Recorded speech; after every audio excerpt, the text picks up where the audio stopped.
तथागत भगवान बुद्ध के चरणों में नमन करते हुए और आज जिनका महापरिनिर्वाण है बाबा साहेब डॉक्टर भीमराव अंबेडकर, भारत के संविधान के शिल्पकार, विधिवेता, अर्थशास्त्री, शिक्षा शास्त्री, नारी जाति के उद्धारक, तमाम ऐसे सरनाम उनके साथ लगाए जा सकते हैं। बाबा साहब के कहने से पूर्व, उनके उस पर विचार करने से पूर्व मैं आपको एक वाक्य सुनाना चाहता हूँ। देश आज़ाद हो रहा था 14 अगस्त 1947 को, और 15 अगस्त को जो है देश को आज़ादी का प्रमाण पत्र देने के लिए कि हम यहाँ से जा रहे हैं, अंग्रेज जा रहे हैं। जिस समय यहाँ से अंग्रेज जा रहे थे और देश पूरी तरह से आज़ादी के इस जश्न में डूबा हुआ था, ऐसा जश्न कभी देखने को नहीं मिला। और देश के तमाम बड़े बड़े पत्रकार ये जानने की कोशिश कर रहे थे कि आज के बाद ये देश कैसा होगा। पत्रकारों का एक दल, तमाम पत्रकारों, विदेशी पत्रकारों का एक दल ये जानने की कोशिश कर रहा था कि गोरे अंग्रेजों से तो ये भारत आज़ाद हो गया, लेकिन काले अंग्रेजों से भी क्या ये आज़ाद हो पाएगा। ये जानने की कोशिश करने के लिए पत्रकारों का एक दल सबसे पहले वो गांधी के पास पहुंचता है। गांधी जी सोए हुए हैं, उस समय बंगाल में थे। पत्रकार वापस आ जाते हैं। पत्रकार पंडित नेहरू के पास पहुंचते हैं। पंडित नेहरू सोए हुए हैं। पत्रकार देश के तमाम उन महान विभूतियों के पास पहुंचते हैं,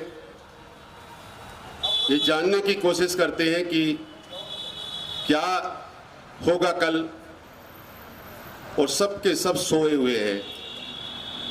अर्धरात्रि का पहर है। बाबा साहब उस समय 26 अलीपुर रोड पर रहते थे। पत्रकार सोचते हैं कि इस देश के अंदर बाबा साहब डॉक्टर अंबेडकर भी है, और वो बाबा साहब के पास अर्धरात्रि में पहुंचते हैं। बाहर गेट पर जो है उनका सुरक्षा गार्ड खड़ा हुआ है। पत्रकार कहते हैं कि हमें बाबा साहब से मिलना है, तो सुरक्षा गार्ड कहता है कि मैं पहले बाबा साहब से पूछ लूं। बाबा साहब उस समय लिख रहे थे। बाबा साहब ने कहा कि पत्रकारों को तुरंत मेरे शयन कक्ष में ले आओ। पत्रकार बाबा साहब के शयन कक्ष में पहुंचते हैं। बाबा साहब से सवाल पूछते हैं कि हे बाबा साहब डॉक्टर अंबेडकर, हम गांधी के पास गए, सोए हुए थे, हम नेहरू के पास गए, सोए हुए थे, देश के तमाम बड़े बड़े नेताओं के पास गए, सब के सब सोए हुए थे, क्या कारण है कि अर्धरात्रि के समय आप जागे हुए हैं। बाबा साहब ने कहा था कि उनका समाज तो बहुत पहले से जागा हुआ है, इसलिए वो सोए हुए हैं, मेरा समाज अभी जागा नहीं है, इसलिए मैं सोया नहीं हूं।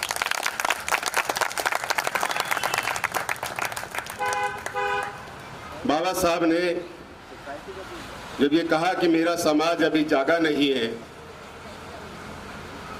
और अगले दिन देश के तमाम उन पत्रकारों की उस लेखनी को मैं सलाम करता हूं। कम से कम बाबा साहब के बारे में, जैसा कि अभी संचालन महोदय कह रहे थे कि जिस दिन उनका महापरिनिर्वाण हुआ, उस महापरिनिर्वाण में देश का कोई ऐसा कोना नहीं था, विदेशों से कोई ऐसे लोग नहीं थे जो बाबा साहब की जो है उस शव यात्रा में शामिल ना हुई हो। ये ऑन रिकॉर्ड है, आप अगर देखना चाहे। मैं अभी बाबा साहब पर रिसर्च कर रहा हूँ, उस पर रिसर्च कर रहा हूँ। अभी मेरी एक किताब आई है जो जल्दी ही मार्केट में आ जाएगी, न्यू मीडिया के नाम से। और अब मैं बाबा साहब और मीडिया पर बाबा साहब की उस मीडिया पर रिसर्च कर रहा हूं। बाबा साहब ने का जो अंतिम भाषण था, दारा सिंह जी आपके ही प्रदेश में था, आगरा में, और आगरा के निवासियों को ये कहा था कि मैं बड़े कष्टों और मुसीबतों से इस कारवा को यहाँ तक लेकर के आया हूँ। मेरे इस कारवा को यदि आप आगे ना बढ़ा सको तो पीछे भी मत धकेलना। लेकिन क्या कारण है कि आज जो है हमारा ये कारवा बाबा साहब के 65 वर्ष के जाने के बाद, याद करिए जिस समय यहाँ साइमन कमीशन आया, और साइमन कमीशन आने के बाद किसने सबसे ज्यादा विरोध किया? आप उनको जानिए, पहचानिए। साइमन कमीशन का विरोध करने वाला कोई ब्राह्मण नहीं था, कोई ठाकुर नहीं था, कोई वैश्य नहीं था। साइमन कमीशन का विरोध आप ही के समाज के लोग थे सबसे ज्यादा। कौन सी वो जातियां? 3610 जातियां जो 1927 में बाबा साहब ने, पहले 1917 में उन जातियों का एक समूह एकत्रित करके कि पता लगाया कि कितनी जातियां जो है भारत के अंदर हैं, और उन जातियों को जो है एक जगह लाने का प्रयास किया।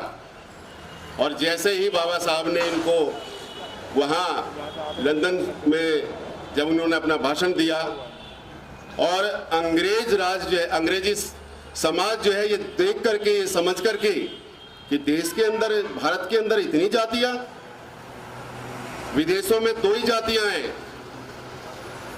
और यहाँ 6743 जातियां हैं। विदेशों में जो 2 जातियां, मैन एंड वीमेन, या वहां रेसिज्म है, कलर है, गोरा या काला। यहाँ 7 फेरे हैं, यहाँ सब 7 फेरे लेते हैं। जो बुद्धिज्म में विश्वास नहीं करते, वहाँ बिन फेरे हम तेरे हैं, वहाँ कोई फेरे नहीं है, किसी तरह का कोई वो नहीं है। यहाँ वाइट कपड़ा नहीं पहनेंगे कि जो है शादी वाले दिन, नहीं, ना लड़की को पहनने देंगे कि नहीं नहीं ये तो विधवा हो गई। वहाँ सब के सब विवाह के समय जो है वो वाइट कपड़ा ही पहनते हैं। ये क्यों, ये इस तरह का क्यों? जब 3600 जातियों को, मैं इसलिए मैं बताने का प्रयास कर रहा हूँ आपको, जब साइमन कमीशन आया तो सबसे पहले भारत के उन वर्गों ने, जो पिछड़ी जातियां हैं, हमें किसी ब्राह्मण ने नहीं पीटा, हमें किसी ठाकुर ने नहीं मारा, हमारे ऊपर आरोप प्रत्यारोप किसी ने ब्राह्मण ठाकुर ने नहीं लगाए। हमारे उन जातियों ने जो बाद में मंडल आयोग की उसमें आई, उन जातियों ने हमारे ऊपर सबसे ज्यादा अत्याचार किए। और आज भी हम कोशिश तो करते हैं उनको साथ लाने की, लेकिन वो अभी कभी भी अपने हमारे साथ नहीं आएंगे। बहुत कोशिश की जाती है, बहुत कोशिश। इतनी कोशिश करने के बावजूद भी वो जातियां क्यों नहीं आ पाती? क्या कारण है? उसका सबसे बड़ा कारण ये है कि बाबा साहब ने उनको शूद्र उसमें डाल दिया है। शूद्र है वे जातियां। आप बताइए, यादव है, गुर्जर है, जाट है, ये तमाम जातियां शूद्र है, लेकिन वो कभी भी आपको शूद्र नहीं मानेगी अपने आप को, वो अपने आप को ब्राह्मण से ऊंचा मानेगी। ये सबसे बड़ा कारण यही है कि आज देश के अंदर जो है हमारी इतनी जातियां होने के बावजूद, इतना उच्च, इतना वर्ग होने के बावजूद, बाबा अभी कह रहे थे कि बाबा साहब ने एक हमें बहुत वो दिया। आज जो है, मैं जब दिल्ली विश्वविद्यालय में 4 साल तक एकेडमिक काउंसिल का मेंबर रहा, और एकेडमिक काउंसिल का मेंबर होने के बावजूद मैंने ये सवाल उठाया, हमारी जो है 5000 से ज़्यादा महिलाएं हैं, उनको मैटरनिटी लीव नहीं मिलती है, आज भी नहीं मिलती है। पूरे भारत के अंदर मैटरनिटी लीव जो है महिला को मिलती है। इस देश की राजधानी दिल्ली के अंदर, दिल्ली विश्वविद्यालय में जो एडहॉक टीचर पढ़ाने वाली है, उसको 1 दिन की मैटरनिटी लीव नहीं मिलती है।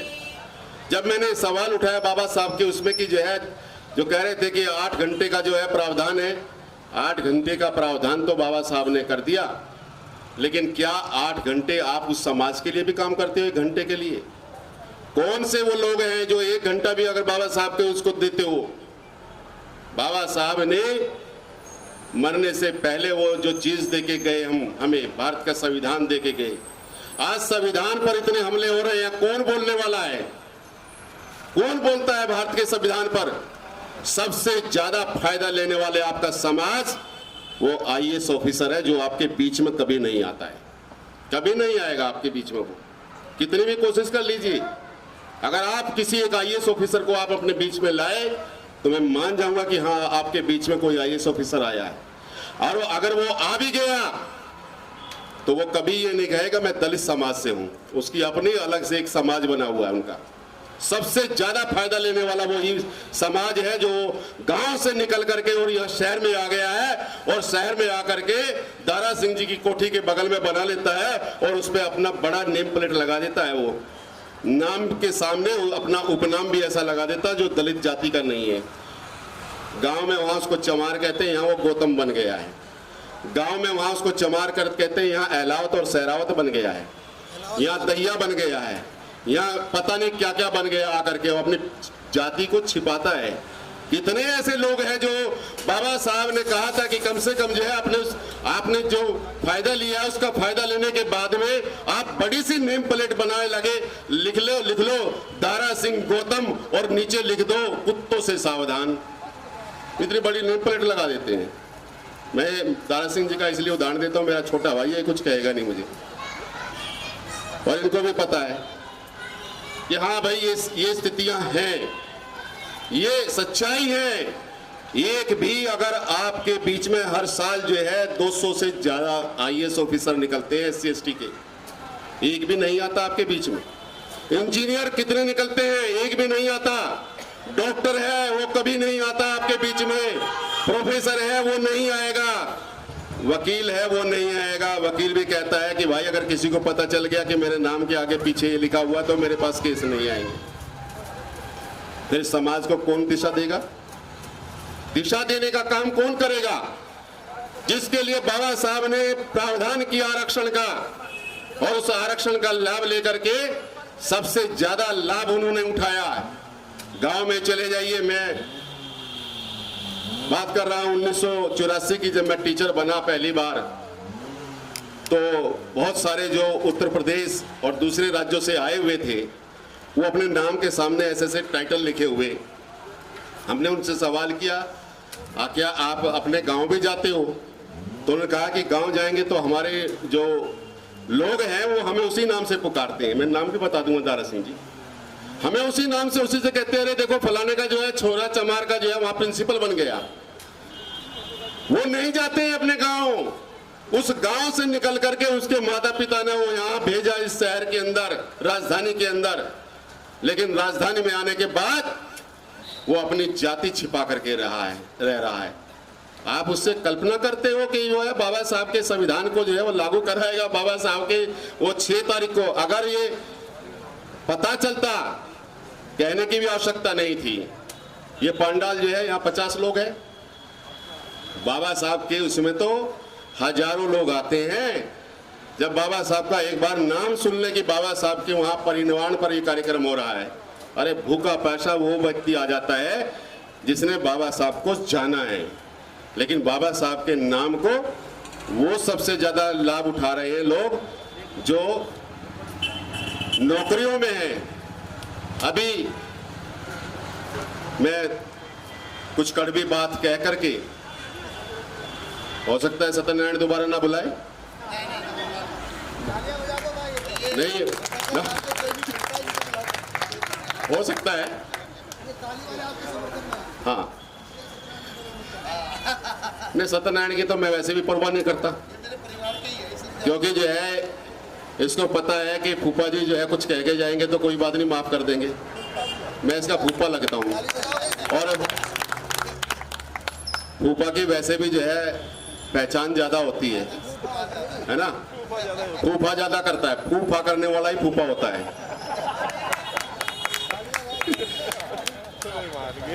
तो मैं कटु अनुभव इसलिए बता रहा हूं मित्रों कि इस देश के अंदर जो सबसे ज्यादा अभी आपके ऊपर जो हमले होने वाले हैं, आपके ऊपर हमले होंगे। अभी ये हमला, आप ये मत सोचिए कि मैं किसी पार्टी का वो कर रहा हूं। ये हमला आपके ऊपर होगा, आपके भारतीय संविधान के ऊपर हमला हो रहा है। आप देखिए 2014 के बाद इस देश के अंदर 50 लाख नौकरियां आपके समाज को जानी थी, जिसमें आज एक नौकरी नहीं 2014 के बाद। कहां गए वो लोग? 131 माला लेकर के चल पहुंचते हैं। सत्यनारायण भी, ये हमारा सांसद, हमारे दारा सिंह जी भी पूछ लेते हैं कि ये हमारा सांसद। हमारा सांसद कोई नहीं है। कभी आप ये सोच रहे हो वो सांसद किसका है? वो सांसद है उस पार्टी का जिस पार्टी ने कुत्ते की तरह उसके पट्टे में, गले में पट्टा डाला हुआ है। जो वो कहेंगे वो उसकी बात को मानता है, आपकी बात को वो कभी नहीं मानता है। आप पहुंचे तो सही उनके पास। अगर 131 में से कोई भी माई का लाल ये कह दे कि मैं आपकी जाति का हूं, आपके समाज का हूं, रविंद्र भाई यहां बैठे हुए हैं, मुझे कहना नहीं चाहिए। जब भारत के संविधान पर, आरक्षण पर हमले हो रहे थे 1997 में, रविंद्र जी कितने ऐसे लोग थे जो निकल करके आए कि जो है हम सांसद है और इसको पार्लियामेंट में उठाएंगे। कोई नहीं आया। मलाइक तो सब खाते हैं, सब चाहते हैं कि भगत सिंह हमारे घर में पैदा हो, लेकिन हमारे घर में नहीं हो, पड़ोसी के घर में पैदा हो। क्रांति तो करे, क्रांति का बिगुल तो बजाए हंसराज सुमन, लेकिन मलाई जो है हमारा सत्यनारायण खा जाएगा मेरे नाम से, दारा सिंह जी खा जाएंगे नाम लेकर के। क्यों? ये क्यों हो रहा है? आप जब तक अपने को नहीं पहचानेंगे, मेरा दुश्मन ब्राह्मण नहीं है, मेरा दुश्मन ठाकुर नहीं है, मेरा दुश्मन बनिया नहीं है, मेरा दुश्मन मेरा भाई ही होगा, मेरा अपने समाज का होगा, जो मुझे सबसे पहले काटने की कोशिश करेगा। ये भाई ये जो वैसे ही अच्छा, अरे दारा सिंह जी, दारा सिंह ने जो दिखाने के लिए खड़ी की है कि लाल गड्डी मेरी ना। अच्छा चलो कर जाओ। लाली मेरे लाल की जित देखूं तितलाल। तो मित्रों, सबसे ज्यादा जो है हमें अपने लोगों पर वोट के नाम पर, जब वोट लेनी होगी तो सबसे पहले कहेंगे, सत्यनारायण भी पहुंच गया सबसे पहले वहां अपने एमएलए के लिए कि बिरादरी का है, लेकिन उस बिरादरी के ने उस तक पूछा भी नहीं अगले दिन जीतने के बाद में कि सत्यनारायण तू कौन है। कोई नहीं पूछता है विज्ञान साहब, कोई नहीं पूछता है। यहां तो सब वो कह देते हैं हाँ ठीक है जी, लेकिन जीतने के बाद 4 साल 11 महीने 20 दिन आपसे दूर रहेगा वो एमएलए हो चाहे एमपी हो। 10 दिन आएगा, 10 दिन भी कैसे वो किसको पकड़ेगा? वो 10 दिन भी समाज के ऐसे लोगों को पकड़ेगा वो जिनकी उनकी पहचान है कि हाँ समाज में ये कुछ अपना मायने रखते हैं, और उनको पकड़ के ले जाएगा कौन? सत्यनारायण ले जाएगा। देखो जी, समाज के इतने जो वर्कर है वो मेरे साथ है, और सत्यनारायण के कहने पर मैंने तो वोट दे दी, लेकिन जब मुझे एमएलए एमपी से काम की जरूरत हुई तब वो मिलता नहीं है कभी भी। वो नहीं कहेगा, वो कहेगा मान लीजिए सत्यनारायण के आसपास के गड्ढे खराब है या कुछ नालियां खराब है, तो एमएलए और एमपी पता क्या कहते हैं? मैं गड्ढे और नालियां ठीक कराने के लिए हूं। ये होता है। तो जो बाबा साहब का ये जो संविधान है, ये संकल्प लीजिए कि बाबा साहब के संविधान को अगर आपने सही से लागू कराना है इस देश के अंदर, तो ऐसे व्यक्ति को वोट दीजिए जो आपके अपने समाज का, जो आपके लिए काम करने वाला है, जाति धर्म और संप्रदाय से ऊपर उठ करके जो है। इसलिए बाबा साहब ने, जब बाबा साहब रो रहे थे तो उन्होंने 2-3 लोग इकट्ठे हुए उनके पास गए। वो बाबा साहब क्यों रो रहे हो, क्या बात है?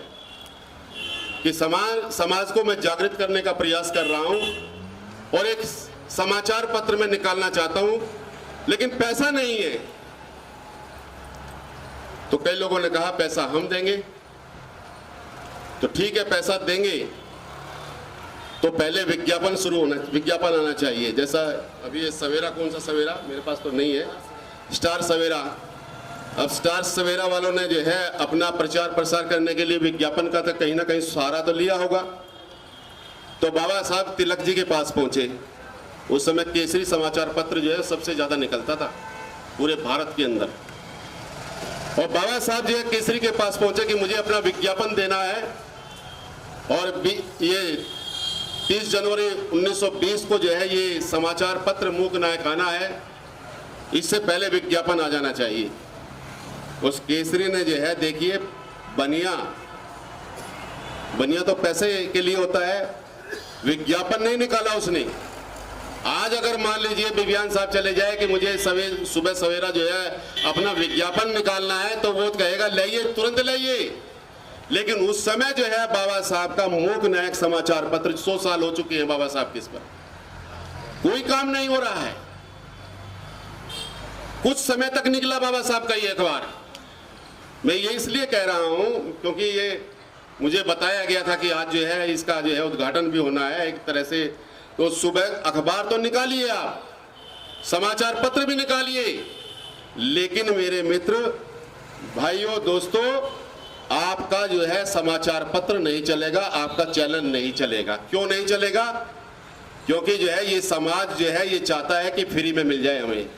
ये फ्री का पंडित को शुरू करेगा तो उसको तो उसी समय जो है 2000 या 5000 की जो है राशि भी दे देगा, क्यों दारा सिंह जी। लेकिन अगर कोई दलित शुरू करेगा तो ये सोचता है कि फ्री में मिल जाए ऐसी जी। बहुत सारे ऐसे समाचार, अभी लगभग 6,09,024 समाचार पत्र जो है अभी बंद हो गए हैं।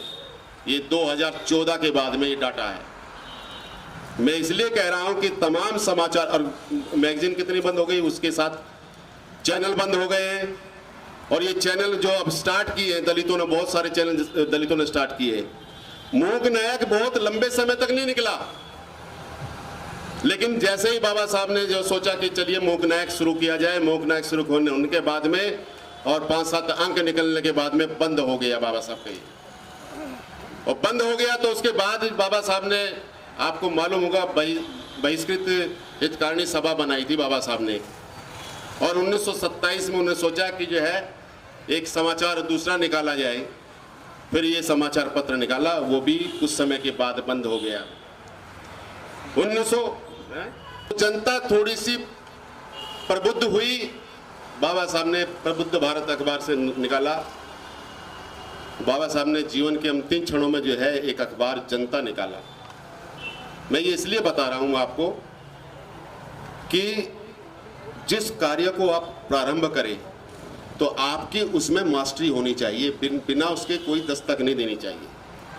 मैं अभी पिछले महीने, आप देखिए रेडियो जॉकी आप सुनते होंगे बहुत सारे, मैं रेडियो जॉकी बच्चे तैयार करता हूँ। मैं अभी यहाँ पर पिछले महीने लाजपत नगर में एक उद्घाटन किया था रेडियो अड्डा नाम से, और उसमें लगभग 60-70 बच्चे रेडियो टेलीविज़न के सीखने के लिए हमारे पास आते हैं। और वो बच्चे जैसे ही ट्रेनिंग उनकी हो जाती है तो अपना चैनल खोल लेते हैं। वो हमारे लोग क्या है, उसको शुरू तो कर देते हैं, लेकिन शुरू करने के बाद में उस पर सही से ध्यान नहीं देते। तो मित्रों, समय और लोग भी लेंगे, मैं सिर्फ 1 मिनट में अपनी बात ये कह करके कि बाबा साहब ने जो हमें रास्ता दिखाया, एक रास्ते पर भी हम चले। उन्होंने 3 जो मंत्र दिए थे, संगठित रहो, संघर्ष रहो और शिक्षित बनो। हम शिक्षित तो हो गए हैं, लेकिन शिक्षित किसके लिए हुए हैं? शिक्षित हम अपने लिए हुए हैं। यदि आप में से कोई एक भी शिक्षित होने के बाद 1, 2, 4 बच्चों को अगर गोद ले ले तो कम से कम आपके समाज का बहुत बड़ा भला हो सकता है। ब्राह्मण ये देखता है कि मेरे पास में जो है अगर कोई बच्चा है, अगर उसके पास फीस नहीं है तो वो फीस देता है। और हमारे लोग ये करते हैं, अच्छा इसके पास फीस नहीं, अच्छा बढ़िया आगे ना पड़े तो बहुत बढ़िया है। ये सोच है, इसको सोच को बदलिए। मैं आज जो है आपका ये चैनल प्रारंभ हो रहा है, मैं उनके चैनल वालों को बधाई देता हूँ, शुभकामनाएं देता हूँ। और 2-4 नारों के साथ, क्योंकि अड़ोसियों पड़ोसियों को भी पता चलना चाहिए ये किनका घर है, ये जरा बता दो। घर किसका है? अच्छा चलो, किसी का तो ऑफिस है, संस्था का ऑफिस है, तो संस्था के आसपास के लोगों को पता चलना चाहिए कि ये लोग कौन है। इसलिए एक कवि ने कहा है कि हम कौन थे, क्या हो गए और क्या होंगे अभी, आओ मिलकर विचारे ये समस्याएं सभी। तो हमारी समस्या का समाधान तभी होगा मैं 2-4 नारों के साथ एक बार फिर से जो है जय जय जय जय जय भीम।